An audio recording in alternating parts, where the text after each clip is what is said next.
Maths అనేది అసలు చాలా టఫ్, కొంచెం కాదు చాలా టఫ్ గా ఉంది మాకు. టైం కూడా కొద్దిగా కంప్యూటర్ టెన్షన్ వల్ల ఏంటంటే చెయ్యి వనకడం కొద్దిగా 50,000 దాటిపోయాయి కదా సార్. దానివల్ల ఏమవుతుందంటే ఆలోచన అండి కరెక్ట్ కాదండి. ఎందుకంటే 28-30 సంవత్సరాలు పని చేశాక ఒక సుప్రీంకోర్టు జడ్జి గౌరవనీయులు ఒక డెసిషన్ ఇవ్వచ్చు కూడా. కానీ మొత్తం అన్ని రాష్ట్రాలు కలిసి విద్యాశాఖ మంత్రులందరూ కలిసి ఈ వయసులో ఇంత స్ట్రెస్ ఉన్నటువంటి ఎగ్జామ్ ఇప్పుడు అవసరమా అని కనీసము అనేది అవగాహన లేకుండా అందరూ ఒకటైపోయి ఉపాధ్యాయులను ఎలాగైనా ఇబ్బంది పెట్టాలనే సదుద్దేశంతో చేస్తున్న పని ఇది. ఏమండి, ఒక 20 ఏళ్ళు చిన్న పిల్లలు 10-15 సంవత్సరాలు వాళ్ళకి ఇచ్చారంటే అర్థం ఉంది. 30 సంవత్సరాలు 10 సంవత్సరాలు పూర్తి అయిపోయిన వారు ఇప్పుడు టెస్ట్ ఏంటండి?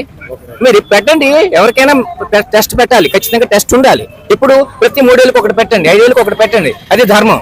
ఏంటి అందరూ విద్యాశాఖ మార్చులు రాష్ట్ర ప్రభుత్వాలు కలిసి సుప్రీంకోర్టుని అడిగితే కాదంటారా? మీరు అసలు పెట్టారా? అలాంటి ఆలోచన చేశారు ఎప్పుడైనా?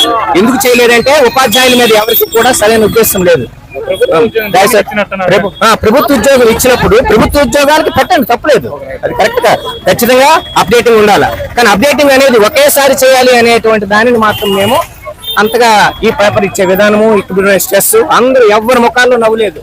మాకైతే చాలా కష్టంగా ఉంది అనిపిస్తుందండి. సైకాలజీ కష్టంగానండి, మ్యాథమెటిక్స్ కూడా చాలా కష్టంగానే ఉంది. అన్ని కూడా తెలియని బిట్స్ ఎక్కువగా కనిపించాయి. ఓవరాల్ గా కష్టంగానే ఉంది. తెలుగు ఈజీగానే ఉంది, తెలుగు ఇంగ్లీష్ ఈజీగానే ఉంది. పర్వాలేదు, మెథడాలజీ పర్వాలేదు. లాస్ట్ టైం రాసాము 75 వచ్చాయి. కష్టం చదివే వాళ్ళకి హ్యాపీ. బాగానే ఇచ్చారు. మ్యాథ్స్ కొంచెం టఫ్ అండి, మ్యాథ్స్ వాళ్ళు అయితే చేయగలరు.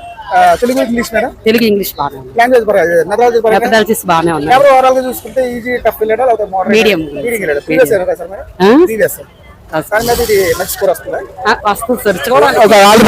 చైల్డ్ డెవలప్మెంట్ సైకాలజీ కొంచెం కష్టంగానే ఉందండి. తెలుగు ఇంగ్లీష్ ఈజీగానే ఉంది, కొంత పర్వాలేదు. తెలుగు కొంత కష్టంగానే అనిపిస్తుంది. మ్యాథ్స్ ఈవీఎస్ కూడా యావరేజ్ ఉన్నాయి. మెథడాలజీ కష్టంగా ఉన్నాయి.